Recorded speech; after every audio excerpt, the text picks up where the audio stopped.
Welcome or welcome back to Believing Thomas. My name is Maeve and I'm so happy that you're here. I make videos on topics related to Christian apologetics, the soul, and human flourishing, so if any of that interests you, then you are in the right place. Today I wanted to talk about the Watchmaker argument. Now, this is one that I've seen used a lot, it's one that I've seen criticized, however, I think it's one that is very interesting and worth taking a look at. So, the Watchmaker argument is ultimately a teleological argument or an argument from design.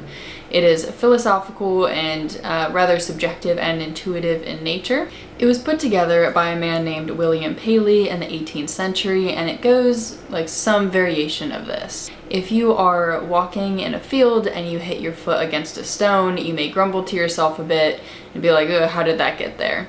And as far as you're concerned, that rock could have always been there. It would make no difference if it had been sitting there for all of time or if it had stumbled off from a nearby cliff or something like that. However, if you keep walking and in that same field you come across a watch and you think to yourself, how did that get there? Now let's say you pick up the watch and you're just looking at it as you keep walking in the field and you let your mind wander. You would assume that the watch was somebody's and maybe it fell off in the field.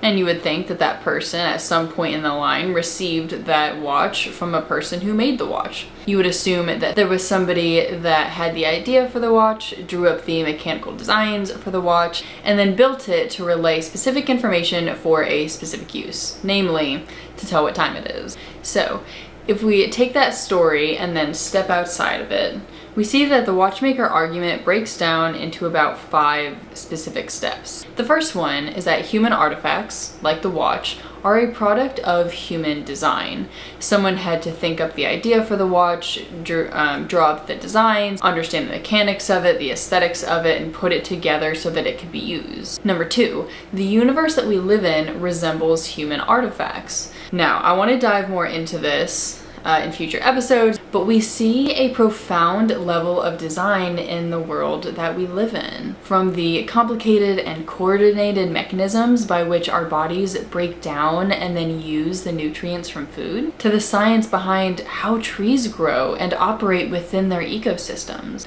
to how the rain forms and falls and keeps our world functioning, and so much more that I will definitely be diving into more and more in future videos. We see a lot in the world that works together in order to make this life that we live and to make our world livable. Number 3. So based off of the first 2, number 3 says that therefore the world is a product of intelligent design. The argument goes that just like how a watch needs a watchmaker because of its complicated and coordinated nature, the world likewise needs a world maker. That the design that we see necessitates a designer. And number 4 expounds on this by saying, but the universe is gigantic and far more complex than human artifacts. And number 5 says that therefore there is probably a powerful and vastly intelligent designer who made the universe. I have seen some criticisms of this argument, and to be fair, I do think that every analogy, just in any situation, falls apart at some point. There is no perfect analogy. So one of these criticisms is that the argument is so subjective. Naturally, people have such different experiences within the world that we live. They have different observations and have different theories about those observations. Another criticism is the, I'm not actually sure if this is a word, but the, analogical nature of it. Essentially that wherever we see chaos in the world, that would imply that there is no designer.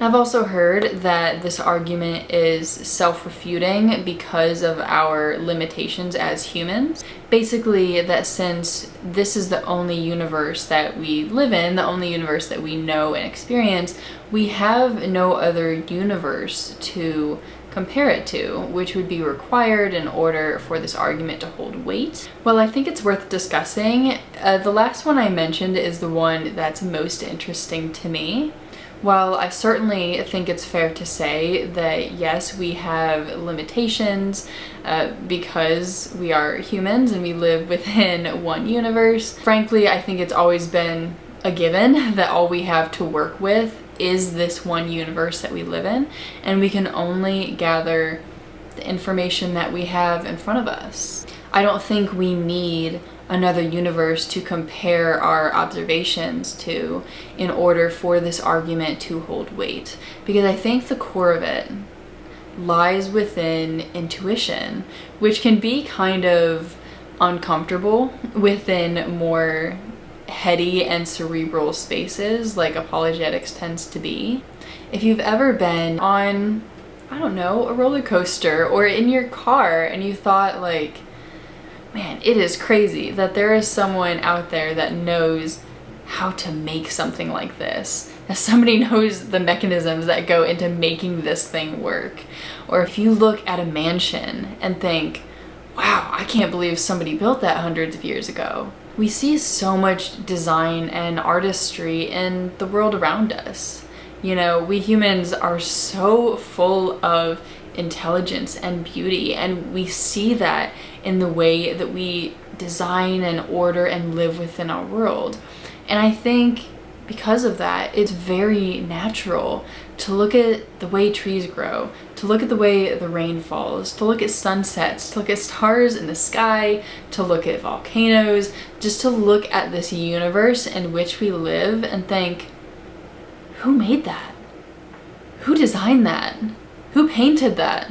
And even though this isn't a formal argument, I do think that we have an innate knowledge when we perceive the design and the artistry that surrounds us and assume that it didn't just come together randomly, that there's more to it than it just being there in front of us. Like that stone on the ground that the guy in the analogy hit his foot on. I think it's normal to see the design and artistry within the world and to see ourselves in it, to see our own proclivity towards design and towards artistry, and to assume that the things in the world must have been designed, that there must be an artist, a designer behind it. In the book of Romans, chapter 1, verses 19 and 20, it says, "For what can be known about God is plain to them, because God has shown it to them.